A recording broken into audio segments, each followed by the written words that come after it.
Hi, welcome back class 12th accountancy chapter 7 company account issue of shares. आज का जो topic है वो है call in arrears. Call in arrears किसे कहते हैं, हम इस टॉपिक के ऊपर चर्चा करेंगे आज। तो हम टॉपिक पे चलते हैं। कॉल इन एरियर जो है उस टाइम कहा जाता है जब शेयर होल्डर फेल्ड टू पे अमाउंट ऑफ अलॉटमेंट या call when it became due. जब अलॉटमेंट की अमाउंट और कॉल अमाउंट ड्यू होने के बाद जब शेयर होल्डर उसे भुगतान करने में फेल होता है, उसको हम कॉल इन एरियर के रूप में देखते हैं।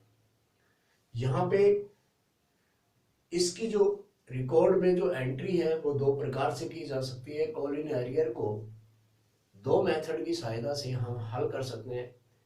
एक तो without opening call in arrear account और दूसरा bye opening call in arrear account. इसे समझने के लिए हम एक एग्जांपल लेते हैं कि x limited made first call ₹2 पर शेयर्स आउट ऑफ शेयर्स 10,000।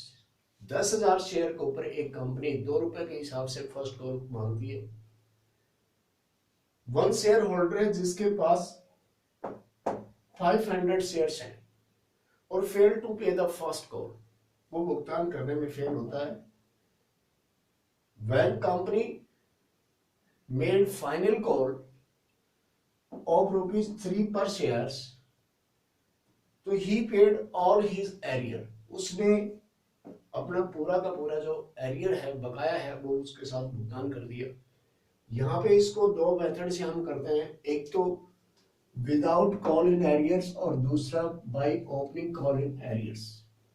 तो देखिए फर्स्ट एंट्री जो होगी वो जब कंपनी फर्स्ट कॉल को ड्यू करती है तो शेयर्स फर्स्ट कॉल को हम डेबिट करेंगे और शेयर कैपिटल को क्रेडिट करेंगे। यहाँ पर टोटल शेयर्स कितने हैं कंपनी के 10,000, तो ₹2 के हिसाब से 20,000 से डेबिट करेंगे, 20,000 से क्रेडिट कर देंगे। ये एंट्री चाहे विदाउट कॉल इन एरियर हो चाहे opening call in arrear account हो, ये तो सेम करनी होगी, तो इसलिए यहाँ पर ये एंट्री भी सेम हो जाएगी। इसके बाद जब कॉल इन फर्स्ट कॉल का पैसा कंपनी को प्राप्त होता है तो बैंक अकाउंट को डेबिट करेंगे, क्योंकि यहाँ पर जिस शेयर होल्डर के पास 500 शेयर्स थे उसने भुगतान नहीं किया।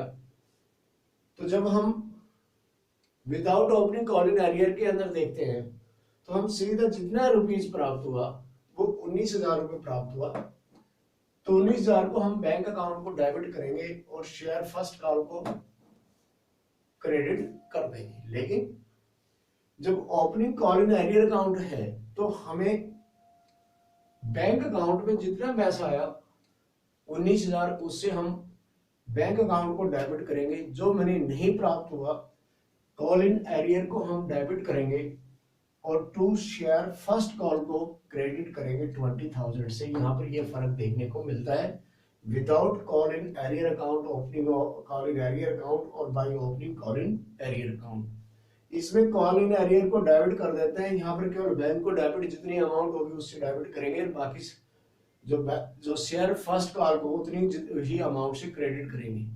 लेकिन यहाँ पर कॉल इन एरियर अकाउंट खोलना है तो कॉल इन एरियर अकाउंट को डेबिट करेंगे, टोटल फर्स्ट कॉल को क्रेडिट कर देंगे। अब जब फाइनल कॉल कंपनी ड्यू करती है तो इसमें सेम एंट्री बनेगी दोनों में।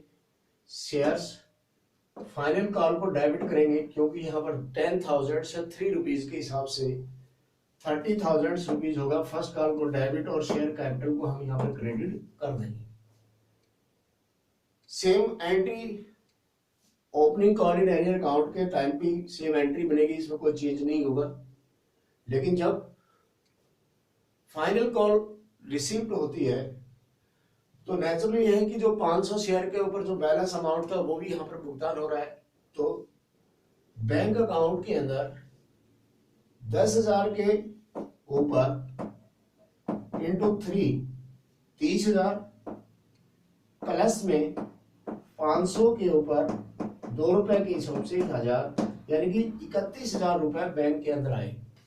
तो हम बैंक अकाउंट को डेबिट करेंगे 31,000 से, टू शेयर फाइनल कॉल को क्रेडिट करेंगे 30,000 से, और शेयर फर्स्ट कॉल को क्रेडिट करेंगे 1,000 से। तो अब इस प्रकार से क्या है कि जब without opening call in arrear account बनाते हैं तो इस प्रकार से एंट्री बनेगी, लेकिन जब opening call in arrear account खोलते हैं तो जब ड्यू करती है इसमें तो सेम एंट्री बनेगी, नो प्रॉब्लम। लेकिन जब रिसिप्ट होता है तो यहाँ पे बैंक अकाउंट को 31,000 से होगा, शेयर फाइनल कॉल है 30,000 से, और कॉल इन एरियर अकाउंट को 1,000 से क्रेडिट कर दिया जाएगा। और इस प्रकार जो हमारी एंट्रीज है वो कंप्लीट हो जाती है। तो मेरे को उम्मीद है कि ये इस वीडियो से आपको काफी बेनिफिट मिलेगा। इसे लाइक और सब्सक्राइब करें ताकि नई वीडियोस आप तक इस प्रकार की पहुंचे। Thanks, have a nice day.